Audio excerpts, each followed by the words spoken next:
Well, for more on the significance of that meeting, we're joined from Bahrain by Ahdeya al-Sisi, a journalist and political commentator. Good evening, and thank you very much for being with us. So would you say the relationship between Israel, the UAE and Egypt is the sign of a new foreign policy in the Middle East?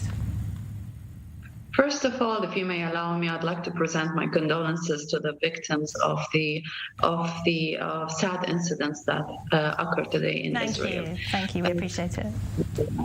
Thank you. And secondly, of course, the alliances and what we have seen today, we always say that a picture is worth 1,000 words, but what we have seen today, well, I believe it's worth millions of words, because there is a very strong message when al-Sisi and Naftali, Bennett and Mohammed bin Zayed meet at the same time where the United States is considering lifting Iran's Revolutionary Guard from the terror blacklist. At the same time that we are all concerned in the Middle East that the Vienna talks will lead to Iran becoming a stronger enemy in the region. We are all concerned. Therefore, the leaders are meeting to discuss means of facing whatever the future will bring.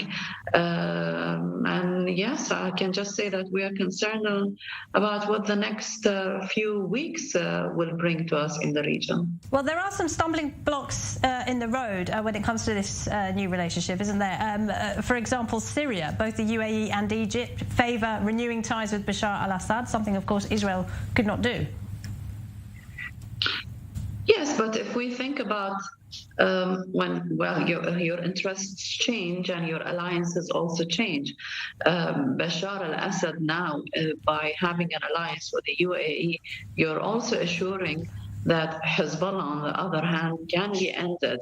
Let's not underestimate how Hezbollah has been active in Syria. So you have to reach a deal with Bashar al-Assad if you have a common enemy you need to get rid of. Let's not forget Hezbollah in Syria, and if these sanctions are lifted, sanctions against Iran are lifted, the millions that used to go to Hezbollah will become billions. The millions that used to go to the Houthis will become billions. So you have no room in the region but to reconciliate with certain countries. And I find, of course, the U.S. administration's reaction to the visit of Bashar al-Assad to